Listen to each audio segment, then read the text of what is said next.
نوف بکالی کا یہ خیال ہے کہ موسیٰ علیہ السلام جو خضر علیہ السلام کے پاس گئے تھے وہ موسیٰ علیہ السلام بنی اسرائیل والے نہیں تھے بلکہ دوسرے موسیٰ تھے۔ یہ سن کر ابن عباس رضی اللہ عنہ بولے کہ اللہ کے دشمن نے جھوٹ کہا ہے۔ ہم سے ابی ابن قعب رضی اللہ تعالی عنہ نے رسول اللہ صلی اللہ علیہ وآلہ وسلم سے نقل کیا ہے کہ ایک روز موسیٰ علیہ السلام نے کھڑے ہو کر بنی اسرائیل میں خطبہ دیا تو آپ صلی اللہ علیہ وسلم سے پوچھا گیا کہ لوگوں میں سب سے زیادہ صاحب علم کون ہے؟ انہوں نے فرمایا کہ میں ہوں۔ اس وجہ سے اللہ کا غصہ ان پر ہوا کہ انہوں نے علم کو خدا کے حوالے کیوں نہ کر دیا۔ تب اللہ نے ان کی طرف وحی بھیجی کہ میرے بندوں میں سے ایک بندہ دریاؤں کے سنگم پر ہے جہاں فارس اور روم کے سمندر ملتے ہیں، وہ تجھ سے زیادہ عالم ہے۔ موسیٰ علیہ السلام نے کہا، اے پروردگار، میری ان سے ملاقات کیسے ہو؟ حکم ہوا کہ ایک مچھلی زنبیل میں رکھ لو، پھر جہاں تم اس مچھلی کو گم کر دو گے تو وہ بندہ تمہیں وہیں ملے گا۔ تب موسیٰ علیہ السلام چلے اور ساتھ اپنے خادم یوشع بن نون کو لے لیا اور انہوں نے زنبیل میں مچھلی رکھ لی۔ جب ایک پتھر کے پاس پہنچے، دونوں اپنے سر اس پر رکھ کر سو گئے اور مچھلی زنبیل سے نکل کر دریا میں اپنی راہ بناتی چلی گئی۔ اور یہ بات موسیٰ علیہ السلام اور ان کے ساتھی کے لیے بے حد تعجب کی تھی۔ پھر دونوں باقی رات اور دن جتنا وقت باقی تھا چلتے رہے۔ جب صبح ہوئی، موسیٰ علیہ السلام نے خادم سے کہا، ہمارا ناشتہ لاؤ، اس سفر میں ہم نے کافی تکلیف اٹھائی ہے۔ اور موسیٰ علیہ السلام بالکل نہیں تھکے تھے، مگر جب اس جگہ سے آگے نکل گئے جہاں تک انہیں جانے کا حکم ملا تھا، تب ان کے خادم نے کہا کہ آپ نے نہیں دیکھا تھا کہ جب ہم صحرا کے پاس ٹھہرے تھے تو میں مچھلی کا ذکر بھول گیا۔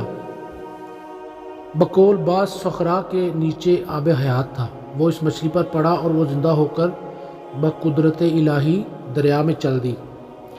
یہ سن کر موسیٰ علیہ السلام بولے کہ یہ وہی جگہ ہے جس کی ہمیں تلاش تھی، تو وہ پچھلے پاؤں واپس ہو گئے۔ جب پتھر تک پہنچے تو دیکھا کہ ایک شخص کپڑا اوڑھے ہوئے موجود ہے۔ موسیٰ علیہ السلام نے انہیں سلام کیا۔ خضر علیہ السلام نے کہا کہ تمہاری سرزمین میں سلام کہاں؟ پھر موسیٰ علیہ السلام نے کہا کہ میں موسیٰ علیہ السلام ہوں۔ خضر بولے کہ بنی اسرائیل کے موسیٰ؟ انہوں نے جواب دیا کہ ہاں۔ پھر کہا کہ کیا میں آپ کے ساتھ چل سکتا ہوں تاکہ آپ مجھے ہدایت کی وہ باتیں بتلاؤ جو اللہ نے خاص آپ ہی کو سکھلائی ہیں؟ خضر علیہ السلام بولے کہ تم میرے ساتھ صبر نہیں کر سکو گے۔ اے موسیٰ، مجھے اللہ نے ایسا علم دیا ہے جسے تم نہیں جانتے، اور تم کو جو علم دیا ہے اسے میں نہیں جانتا۔ اس پر موسیٰ علیہ السلام نے کہا کہ خدا نے چاہا تو آپ مجھے صبر کرنے والا پاؤ گے، اور میں کسی بات میں آپ کی نافرمانی نہیں کروں گا۔ پھر دونوں دریا کے کنارے کنارے پیدل چلے۔ ان کے پاس کوئی کشتی نہ تھی کہ ایک کشتی ان کے سامنے سے گزری تو کشتی والوں سے انہوں نے کہا کہ ہمیں بٹھا لو۔ خضر علیہ السلام کو انہوں نے پہچان لیا اور بغیر کرایہ کے سوار کر لیا۔ اتنے میں ایک چڑیا آئی اور کشتی کے کنارے پر بیٹھ گئی۔ پھر سمندر میں اس نے ایک یا دو چونچیں ماری۔ اسے دیکھ کر خضر علیہ السلام بولے کہ اے موسیٰ علیہ السلام، میرے اور تمہارے علم نے اللہ کے علم میں سے اتنا ہی کم کیا ہوگا جتنا اس چڑیا نے سمندر کے پانی سے۔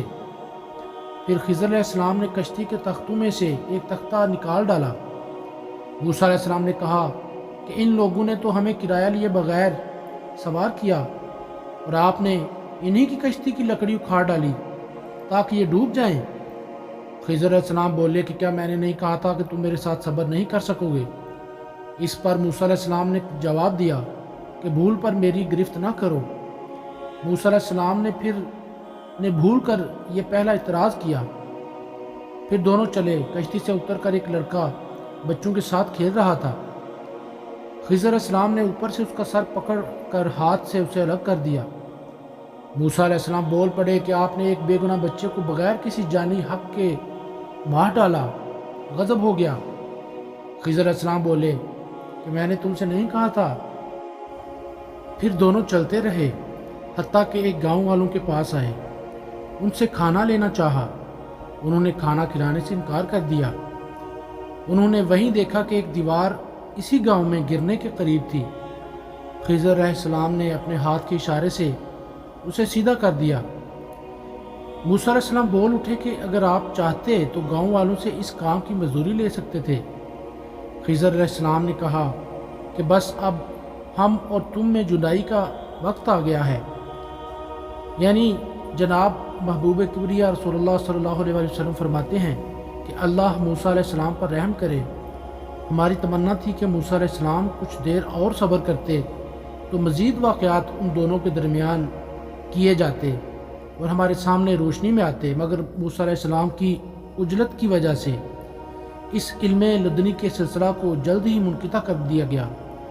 محمد بن یوسف لکھتے ہیں کہ ہم سے علی بن خشرم نے یہ حدیث بیان کی ہے، ان سے سفیان بن عینہ نے پوری کی پوری حدیث بیان کی ہے۔